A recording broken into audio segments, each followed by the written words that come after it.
recording. So we're at the March 6th, so we're already into March, amazingly. A March 6th version of the Freedom Hub Working Group. And just to cover a couple little background things, first off, we actually are starting to post these videos. So this one with Becky will be up there too. But we have our own channel here, which is on Brighteon, and you'll see there's a number of videos from this group up already. The one we did last week with Joe Salatin, and the one with John Goodman, which was fantastic. We got Stephen Moore and a bunch of others coming, and there's already a slew of other videos up in here currently.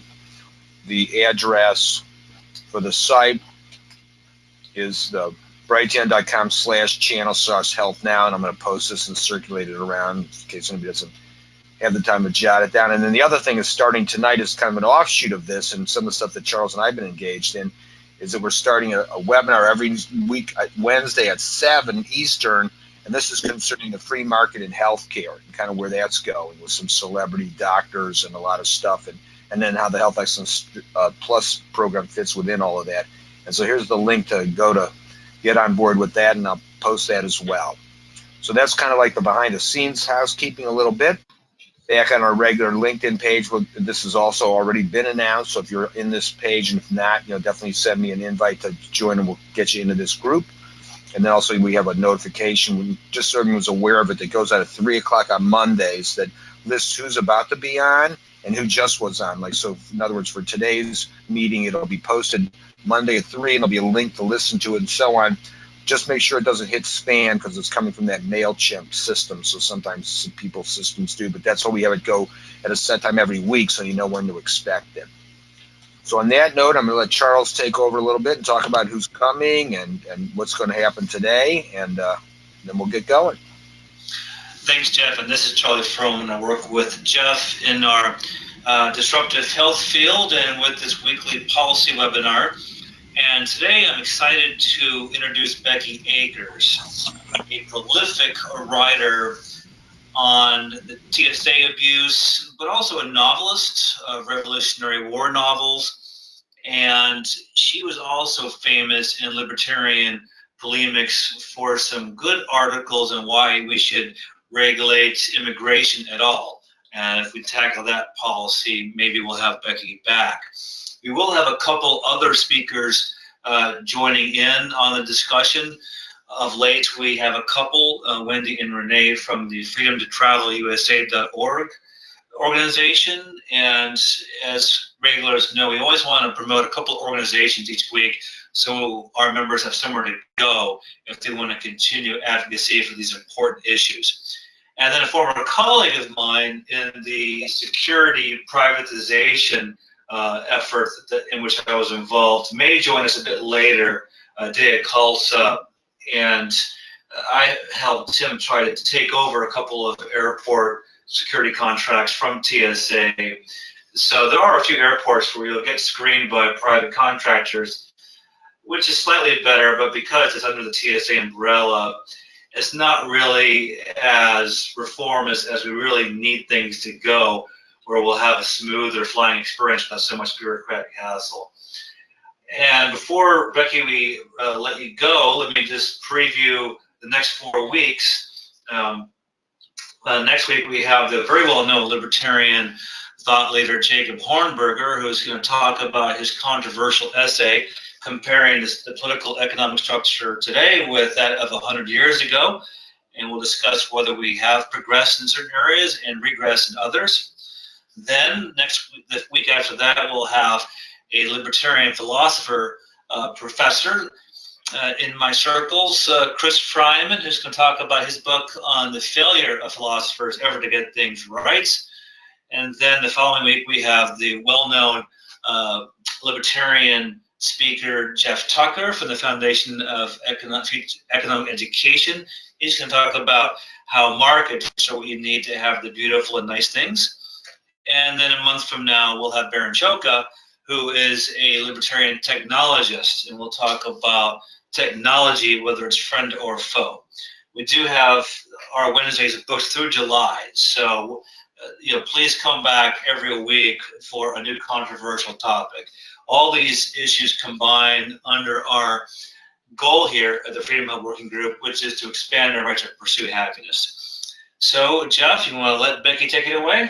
I will. The one thing to add to what you did say is by virtue of the fact that everyone has registered, even if you don't make it every week, and we'd love to have you every week because it's nice to have you here live, but we will send you a link to the recording so you won't miss anything.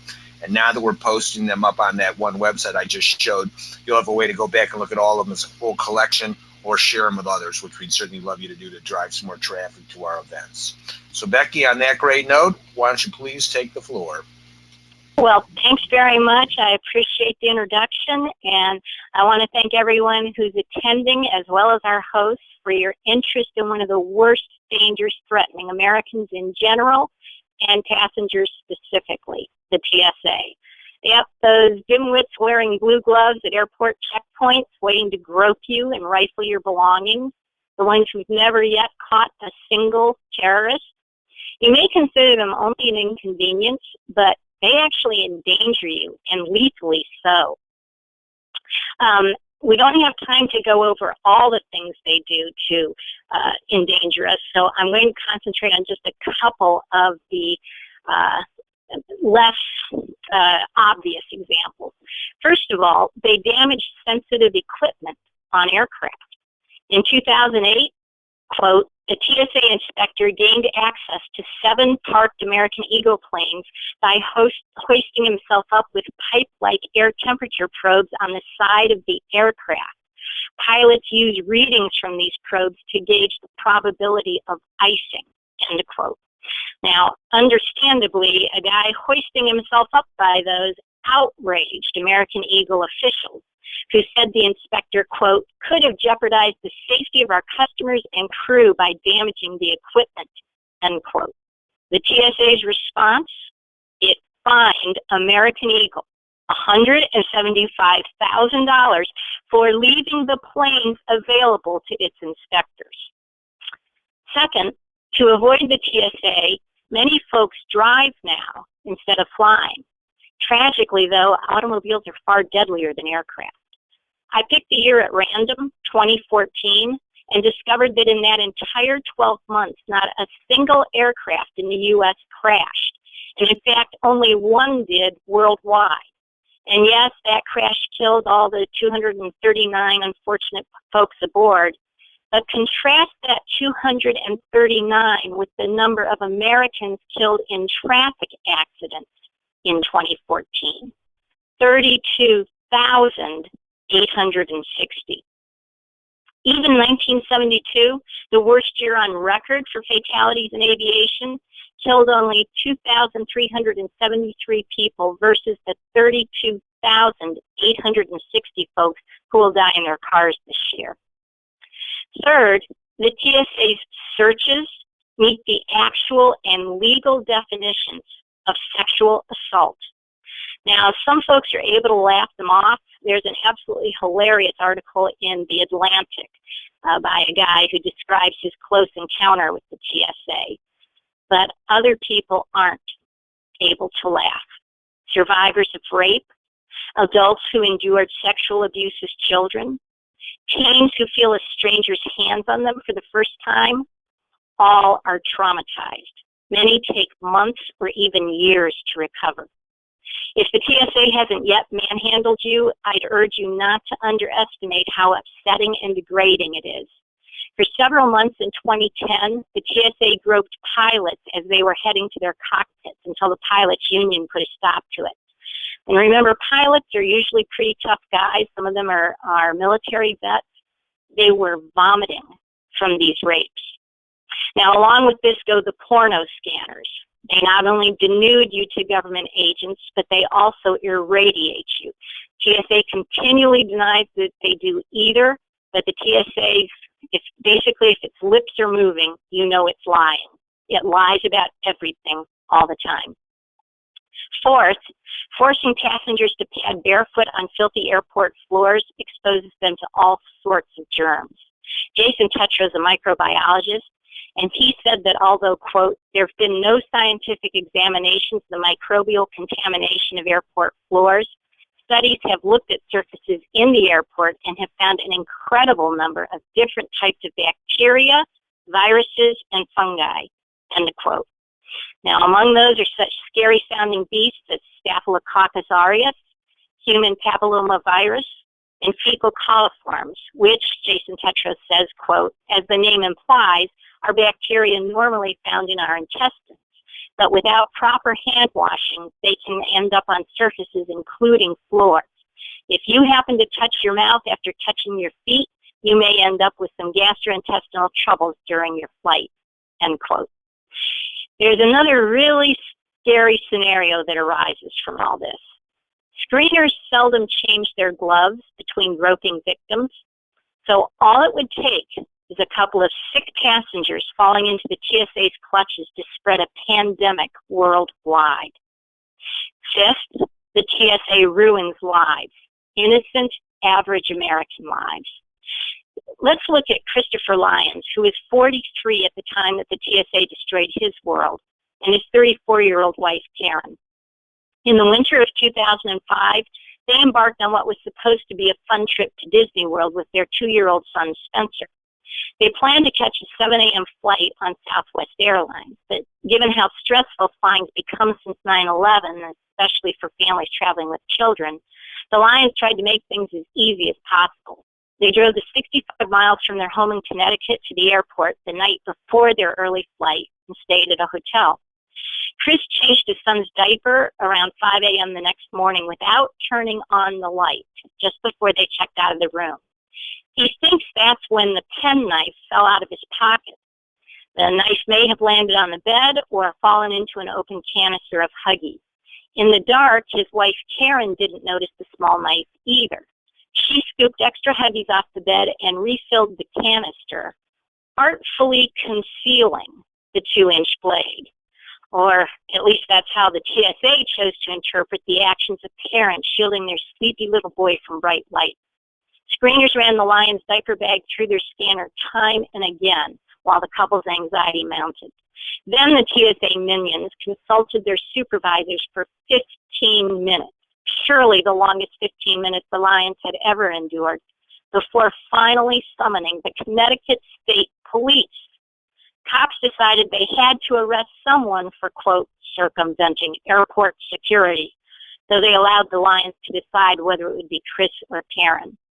The couple knew that an arrest would probably finish Chris's career as a corporate pilot, so they agreed that Karen would sacrifice herself. Troopers cuffed her and dragged her off. Another triumph for the TSA.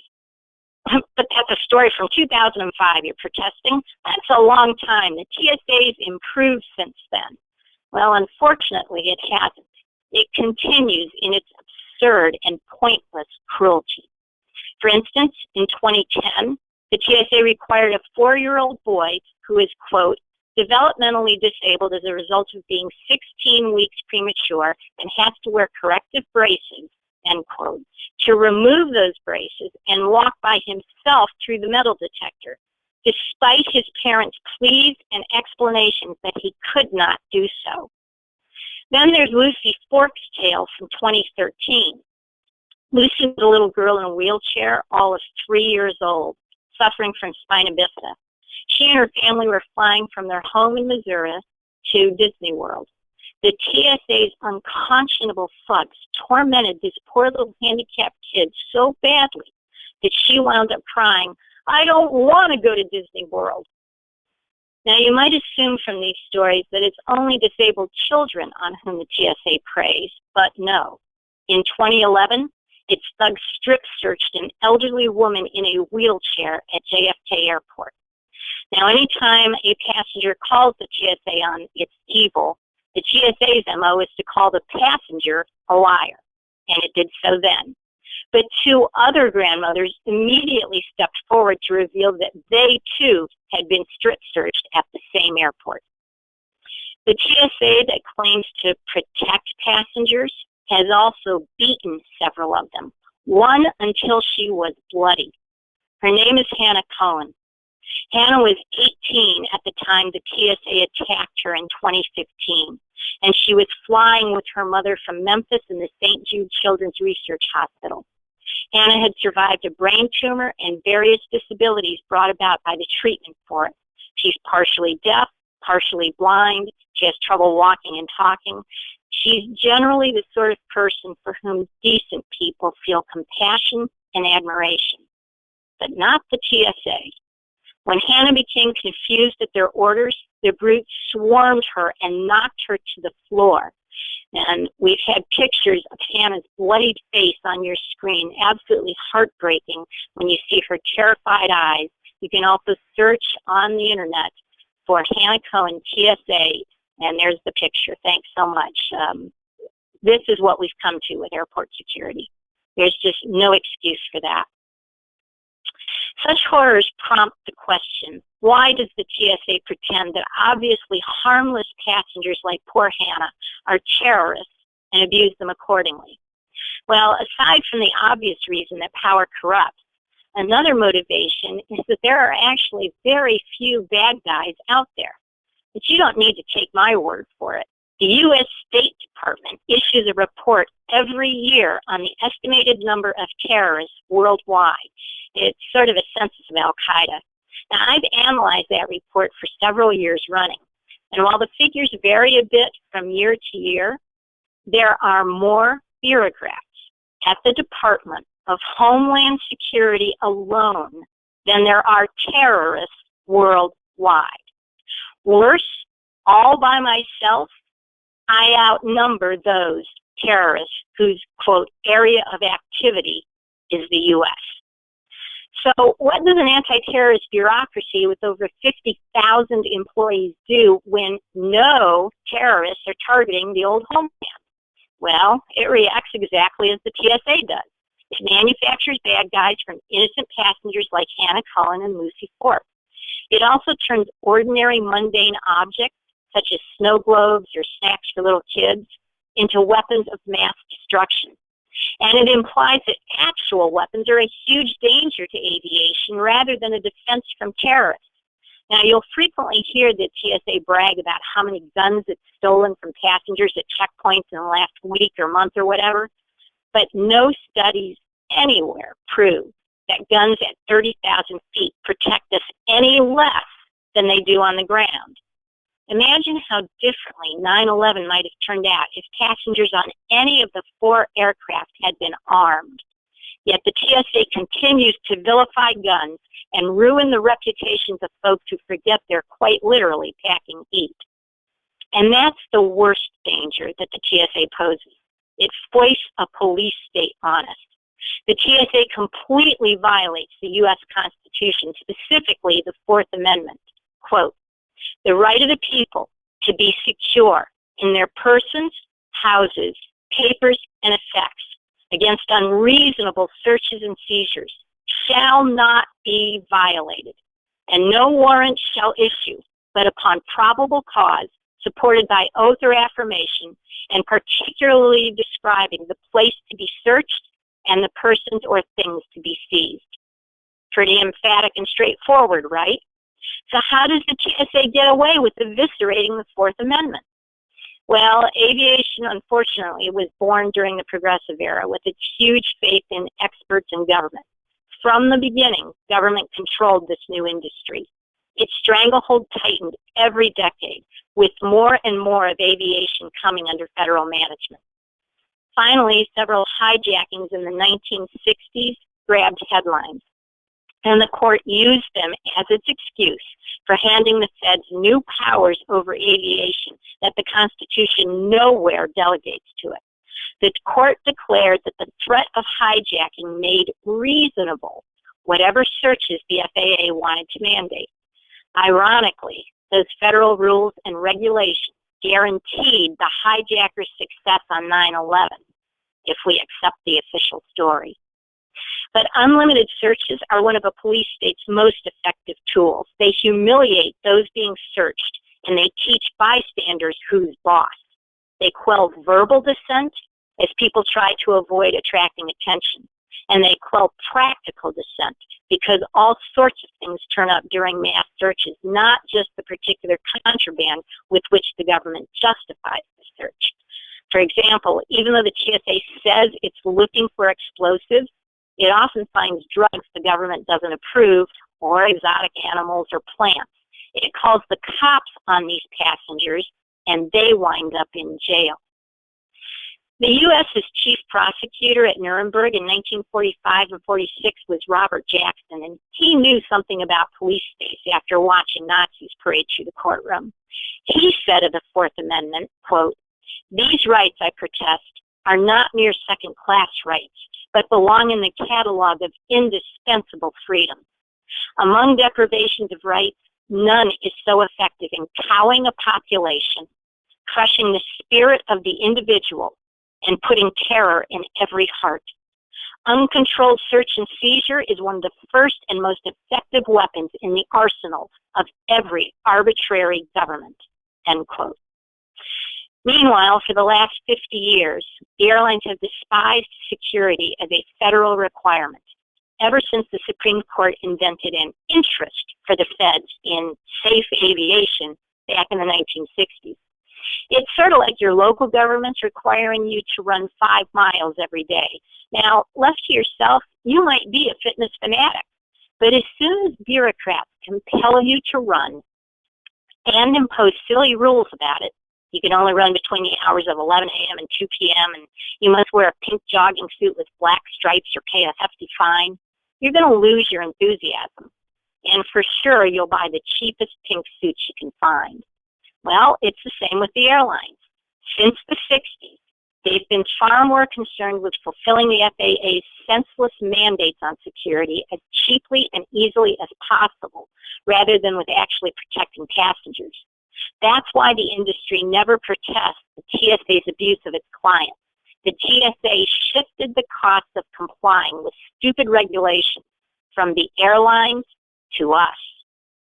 What's the solution? Well, it's a very easy solution, but I seriously doubt it'll ever take place because there are billions and billions of dollars at stake for both politicians and for the crony capitalists. What we've got to do is get the government out of aviation, especially its security.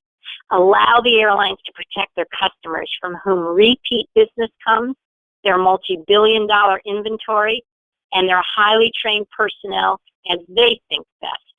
After all, it's their profits and their self-interest at stake. Get bureaucrats who ruin equipment and who beat passengers bloody, who have no skin in the game. Get those bureaucrats out of the way. Only then can we restore courtesy, confidence, and yes, even fun to flying. Thanks very much. Hello, this is Wendy Thomson. I'm a co-founder of Freedom to Travel USA. One of my fellow co-founders, Renee Beaker, is also on the line. Thank you, Becky, for your insight. I've got 2 platforms I would like to address briefly. First of all, I am one of those people who has been strip searched by the TSA. I am an amputee, and I gave up flying in 2010 because I just couldn't stand being physically abused anymore. I actually gave it up. I gave up a consulting job. I retired early. I do not travel by air. In fact, I have gotten so reactive to being searched that I have turned down 2 requests from our local government for jury duty because I say, you're telling me for me to serve jury duty that I consent to search. I do not consent to search. They can't figure out how to get me in a jury room. So they've put me aside twice. I would love to see this be a lawsuit because from my vantage point, people like me get searched so much now. You might as well give me a 6-pointed star to wear on my shoulder. I actually had a t-shirt that said, you know, traveling while disabled is the new driving while black. It is absolutely insane what I have had to go through, and everyone else like me. So Renee, Jeff Pierce, and I founded Freedom to Travel USA. We tend to take a more judicial approach to this. We have had amicus briefs filed in 3 lawsuits. We have actually gotten permission to file a brief in front of the Supreme Court. We have gotten permission to actually have oral arguments. And we just very recently had a brief filed in the Pellegrino against the TSA where even though the TSA lied, they lied, and it caused this woman, Nadine, to be imprisoned for, I don't know, 15 hours or 18 hours or something, that the first go around, the federal appellate court said, yeah, they lied, but you can't sue them because they're protected. And the rest of the court, there was a very strong dissenting opinion on a three-person panel. So they agreed, the court agreed to do an en banc hearing. And if it goes our way, people can sue the TSA under Bivens. And if not, it's going to go to the Supreme Court. So we are very active on the legal side of it. And there are those of us who really, I talk about having skin in the game. I have skin in the game. When I get sort of like down, I say, well, it's not going to be fixed in my lifetime, but this is akin to putting, as far as I'm concerned, putting all the Japanese people in internment camps during the war. They're afraid of me. Why? Because I have metal. Is there any correlation at all between having metal in a prosthetic and having a propensity to conduct mayhem? Zero. In fact, there might even be a negative correlation. So I get so frustrated, but that's where we're coming from. Our organization has members in Canada, Japan, and every one of the 50 states. That's who we are. If you really want to know, we put out a weekly newsletter, and when we have a new lawsuit that we support, we go for it. We have also had a congressional briefing on the Hill.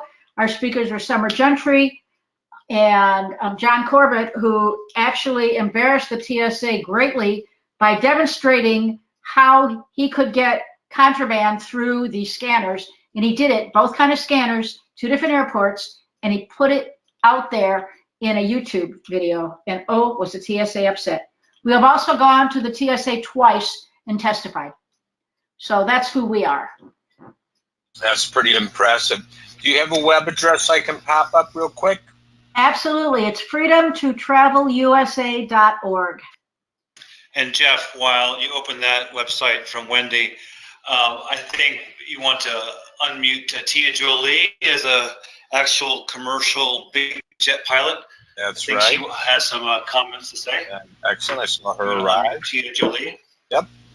There you are, Tia. Hello there. Hi there. How are you? Thank you. I Excellent. just wanted to share this great conversation, and I have to say, my family. It's frustrating as a captain to travel with my family because I get to go through the express lane, if you will, while my family, I have to wait for them and watch them endure these things that you're talking about, and it's very frustrating. I should share with you that this discussion about putting the costs of the security back on the airlines is very important. I'm here to tell you, I'm a JetBlue captain, but I believe strongly that it's up to them to secure their flights. It's up to each traveler to pick an airline that they feel is the most secure on which to fly. These are things, these are ideas that we need to put out there. We have to decentralize these aspects of safety down to the local level, down to the individual company levels, and ideally down to the individual level. I can share that when I was flying actively with JetBlue, I was armed every flight, every domestic flight I was armed. I was trained by the TSA, well, whatever they call the Homeland Security, and I had to go through recurrent training every 6 months. But there's about 11,000 of us pilots that are armed, and there's virtually on every East Coast flight, on almost every East Coast flight, there are other law enforcement officers, people from the White House, State Department. Almost every flight I'm on, they know that I'm armed. I know that they're armed. We have to talk to each other about where we're sitting. Even if I'm just going to work with my weapon, if I'm not operating that flight, I'm with my weapon. So there are plenty of onboard weapons all the time, and there's just really no need for any of this, really. Makes for an interesting perspective. I'm unmuted now. Can I ask a question? Please, certainly. Okay, thank you very much. So very interesting topic, thank you. I'm wondering about the no-fly lists. Are these run by the TSA or not? And what's the role of TSA if somebody on the list comes to the airport trying to fly, and how do you get someone off the list? Would you like me to answer that? This is Becky speaking. Yeah, please, if you Okay. did. First of all, let me go on a rant against the no-fly list. This is a totally anti-constitutional measure that does nothing, doesn't catch terrorists, doesn't prevent terrorists from flying. In fact, I forget what year it was, but it wasn't that long ago, like 2012 or so. Something like 26 different known terrorists flew on airlines, got through the TSA, got through the no-fly list. I mean, this is just such a joke, okay? But 26 different times they were on flights, and later their names were flagged, okay? So without any judicial process, the government now, the TSA, is stripping Americans of their right to travel. If you wind up on the no-fly list, you are barred from getting on a plane. If you go to an airport, you will not be allowed to board. Now, here's another really bad thing about the no-fly list. It's not accurate as far as the form of your name, okay? So, for instance, there have been Congress critters that have been kept off their flights, notably John Lewis, and I forget who the other one was. Both were kept off their flights because there are terrorists, quote, okay, remember that the U.S. government defines terrorists differently than we do. Remember the famous case before the Supreme Court in which if a little old lady in Switzerland unknowingly contributes money to Al-Qaeda, she's a terrorist by the U.S. government's definition, and that was allowed to stand. Okay, so they define terrorists differently than we do, okay? But at any rate, John Lewis and another Congress critter were kept off their flights because their names are similar to terrorist names on the no-fly list. I think the other one was Kennedy, the drunk, Ted Kennedy was the other one kept off, okay? And now they were able to eventually get their names off the no-fly list because Kennedy said he actually had his staff devoted to this, devoted 24/7 to getting his name off the no-fly list. Those of us who are ordinary taxpayers, who don't drown women in Chappaquiddick and don't enjoy a congressional perch, what are we supposed to do when our name or the name of someone similar to ours, not necessarily our name, but you can just have a similar sounding name to someone on the no-fly list, you're not going to be able to board your flight. I mean, this is so Kafkaesque. This is so anti-American and anti-constitutional. And now what they're doing with the no-fly list, as you probably have seen if you've been following the news at all, now the Democrats are trying to get this as the basis to deny people guns. Okay? Your guns are going to be taken from you if you're on the no-fly list. Let's remember, there is no judicial recourse here. There's not been a trial. You have not been judged anywhere and determined to be a terrorist. It's simply the TSA decides you're one and puts you on this list. Can I, this is Wendy. There's a case that supports what Becky said very, very clearly. It was Ibrahim against the TSA. And Dr. Ibrahim was Malaysian. She moved to Seattle. She was working on her PhD in architecture. She got married here. She had a daughter here. And she was, some professor said she should go back to Malaysia for her dissertation. So she goes back to Malaysia to help them with some kind of architecture, yada, yada. And she finds out she can't come back to the United States because she has been tagged as a terrorist. So she files a lawsuit. The TSA objects, and the Department of Justice, who I have lost all respect for that organization, jumps on. No, she can't come back. The judge, who is skeptical, asks why. Well, we can't let the defendant see our evidence. Well, then bring it to court. No, you can't see our evidence. Excuse me? So I said, well, I'll tell you what, Judge, we will come and we will meet with you privately in your chambers, and we will show you what we've got. You cannot show the defense lawyers what we've got, and you cannot keep a copy of it. Well, the judge wasn't buying any of it. In that lawsuit, actually, the judge rules that travel is a right. Air travel is a right. So it goes on and on and on, and the TSA is fighting it, and we're spending all of our tax money on this. And when it finally comes to light what exactly happened, some clerk, I think it was in the FBI, checked the wrong box on a form. Didn't even intend to check that box, made a clerical error. The government spent years and thousands of dollars when they knew it was a clerical error. And then the government lied. The Department of Justice, so they were going to send the daughter in, who was in Japan. They were going to bring the daughter over to testify, and she was denied entry into the United States.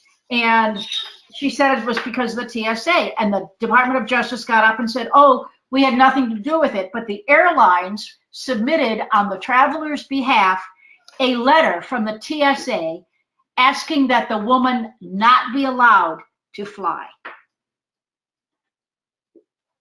This is all a matter of record. You can go see it. Ibrahim, E-I-B-R-A-H-I-M versus the TSA. And it all had to do with the no-fly list, and the judge came down really hard. But how much time and money did this woman have to spend to correct a clerical error? Wendy, Always. this is Becky again. I just wanted to, if I may, go back to Wendy's earlier comments about how she searched, and as an amputee, and all amputees are subject to this. This is another reason any decent human being has got to oppose the TSA. I happen to be studying Nazi Germany right now. I'm hoping to set one of my future novels in Nazi Germany. And I am astounded at the similarities between the TSA and the Nazis. The Nazis had this same ability to ferret out the weak and the vulnerable, and they picked on them and preyed on them. And I am constantly amazed at the TSA's facility for singling out amputees, singling out people suffering from cancer, singling out handicapped little children, and they savage these folks, and they prey on them. And the Nazis really have nothing on what the TSA is doing to ordinary Americans who are simply trying to exercise their God-given, inalienable right to travel and go from point A to point B. It's just absolutely sickening. And Wendy, my heart goes out to you and to all others of the TSA's victims. And I'm with you. I do not and will not fly, no matter what, because I'm not going to become a statistic. And by the way, TSA has slaughtered 2 passengers. One of them, its air marshals killed on a jetway in a hail of gunfire because the man, he was a short-term missionary returning from mission work in South America to his home in Florida. He suffered from bipolarism, got up, and as the plane was loading, he suddenly had an anxiety attack and got up out of his seat and rushed past all the passengers incoming. There happened to be 2 air marshals, TSA air marshals, aboard that flight, unfortunately, and they shot Rigoberto Alcazar in cold blood in the jetway and slaughtered him. The other fatality was a woman named Carol Gottbaum. She was heading to a detox clinic. She was an alcoholic and was seeking treatment. And while the TSA didn't actually pull the trigger this time, they have created such hysteria at the airport that when Carol got to her gate and was barred admittance because she was a moment or 2 late thanks to TSA screening, she kind of lost it. Many alcoholics in that situation would. She began crying and telling them she had to be on the flight. She had to be on the flight. And the airport cops surrounded her, took her down, took her into custody. Again, she kept screaming, "I'm not a terrorist. I'm just a sick mom. I'm not a terrorist." This is the hysteria that the TSA has fostered at airports.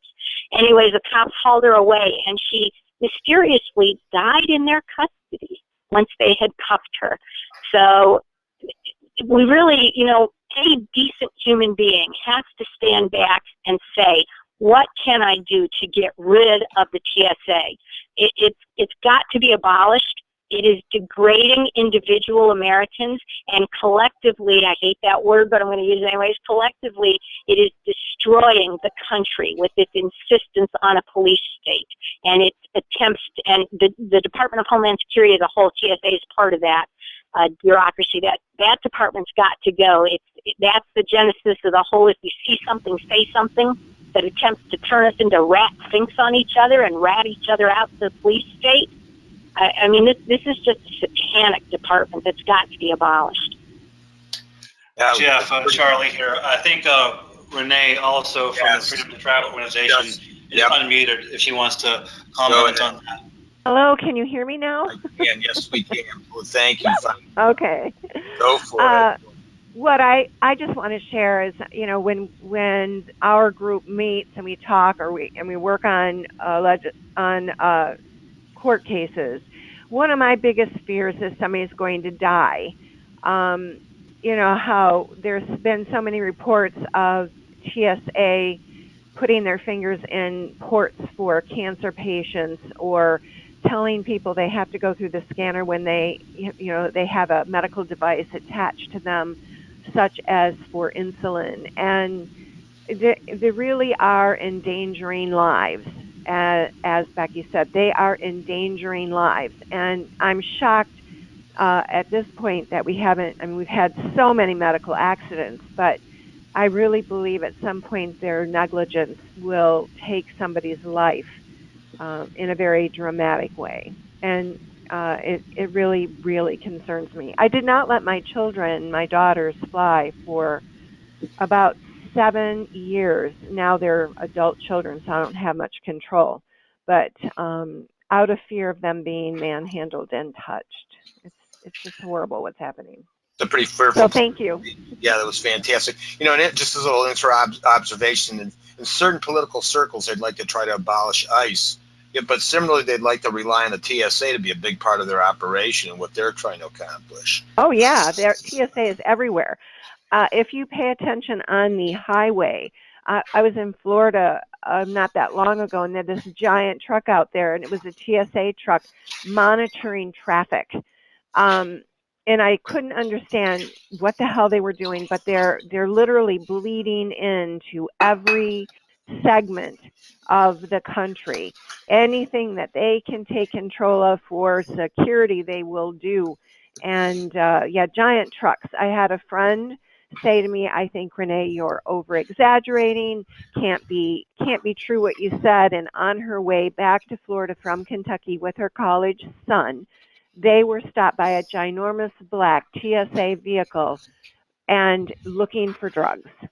Stopped them and searched them. And she's like, okay, so now I'm a believer. My husband's, this was several years ago, but my husband's boss, he is a dual citizen. He is English. He was in, this wasn't necessarily the TSA, this was the border control, in the middle of a park in Arizona. There was a shed, literally just a shed, and this guy in, Army garb came out and told him, I need your passport. He's like, I'm sorry, I'm in a park. I don't have my passport. And he had his license, and the guy walked into the shed, came back out, threw his driver's license at him and said, the next time you have your passport. So, there's just all kinds of crazy that's happening, and it's just getting worse. But yes, TSA, they're going to be everywhere. They want to be in schools. They want to be all over. It's very frightening. If I had a child in public school today, I would not let them be in public school because of the screening and scanning that they're doing. And some schools even had TSA scanning students for prom.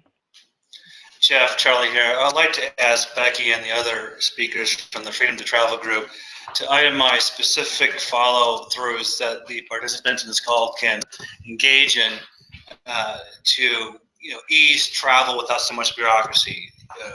Becky, you mentioned court case or something in the 60s that socialized security, all the costs onto the back of taxpayers. How do we overturn that court case?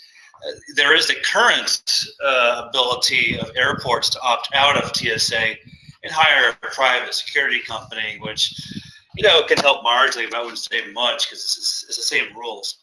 Right. And so I'd like the speakers sort of, give us some tangible things we can do. How can we decentralize this juggernaut? Well, Don't fly, yeah, except no, when necessary. this is Wendy, and the problem, I've given this a lot of thought. The problem is that the TSA does not trust their own employees to do a good job. The new guy in there, I mean, it's been a revolving door, but he said that he was going to take away the ability for TSA screeners to use any judgment at all because he wanted to, quote unquote, lessen the cognitive load on them. Well, isn't that brilliant? Yeah. The problem is that they think that they hired a bunch of people off of pizza boxes, which, by the way, they did. You do not even have to have a GED to be a TSA screener. You don't. So they have made it as making the dummy as they can. And the issue is they don't use the word and. I mean, if you look at mathematics, every time you use an and, you narrow your universe. A person who has blonde hair and is sunburned, all of a sudden you've narrowed your universe. There is so much information out there. There is no reason in God's green earth that people should not be able to be vetted like any celebrity is. By the way, if you go read the TSA rules, if you're a celebrity, if you are Adam Levine, they will let you through without getting searched if they think that there's going to be a crowd around you and they can't control it. So it's right in there. It's in print. There's no reason that they cannot vet people. There's no reason why they cannot use the word and.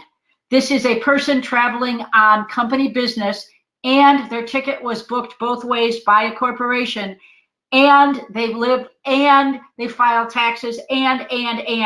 There is no reason for them to focus on absolutely irrelevant information, which they do now. And that's, I know this is a stretch. I'm asking them to be intelligent. Excuse me, but there is no reason why they cannot do that. And Becky? Yeah, I just wanted to go back again to something that was previously said about how TSA is expanding into all kinds of other areas. I've been shocked to read articles now, and this is many years this has been going on, where TSA is at stadiums and sporting events, professional sporting events. The NFL has some sort of agreement with TSA, so does the American Baseball League. A bunch of the professional sports organizations have agreements with TSA that TSA will be there at the stadiums for every game searching people as they're going in. And, I mean, this is just the creeping totalitarianism permeating our society. And we've got to stand up and got to stop the TSA, got to get it abolished. I'd also like to address your point about the TSA does offer airports the ability to opt out and hire private security. They are still under the TSA thumb. And the TSA, and this is the problem with all privatization schemes. All the privatization schemes leave the TSA in control. They're not truly privatizing at all. They are saying, we'll hire personnel from personnel agencies who are going to be at the checkpoints, but the TSA will tell them everything to do, including strip searching and all that kind of stuff that will still be at the airport. So the answer is not privatization. The answer is not opting out of TSA and hiring private screeners under TSA's thumb. The answer is get the federal bureaucracy out of aviation. Well, once again, it's the same solution we find every week we hold these calls.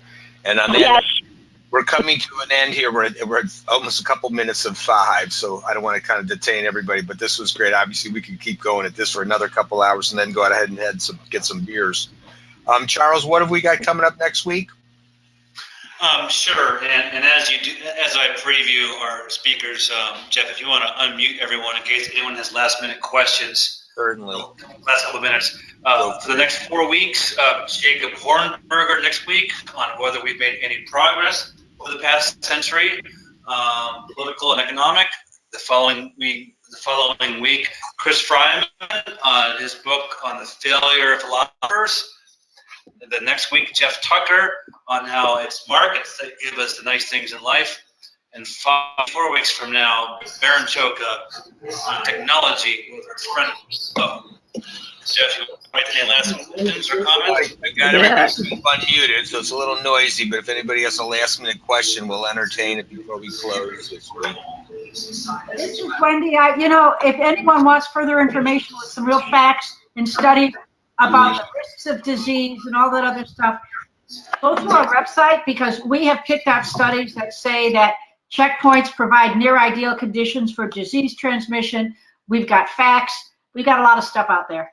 All right, and that's good. And we're going to want to follow up in general because, this is obviously not a one and done situation, us having this discussion. And anything that we can do to help get behind anything when you got some wind behind your back on stuff we can jump on, because we've got some pretty good people on here and they get to hear this in the end, and then they are some good influencers themselves. So we really got to get the word out, because really this is a linchpin, like you said. And it is amazing when you made that comparison, because everyone tosses Nazis all the time around. It almost gets meaningless. But when you watch what goes on, it's very much like some of those films you'd watch in black and white years ago. When you see the physical activity, you'll see all the machine guns and whatnot, but the activity seems very similar-ish. So it is very scary. And everybody gets that. Especially they're picking on like the weakest. You figure those are the ones you have empathy for and just skirt them right through. But no, those are the ones that aren't going to fight back much. So why don't we pick on them and make everybody else understand that you need to stay in line, because look what we're doing to these people over here. Kind of. It's about control. Control. It's bad, and everybody just doesn't want to be involved, and I can appreciate that. So we will follow up, and I'll post when I put the link on 3 o'clock on Monday Eastern time. When I post the notice about this, where we have a link to this recording, we'll also have some links and stuff there that you can connect to be able to get more information and get involved. So that was very good. I appreciate everyone being here today. We'll see you next week.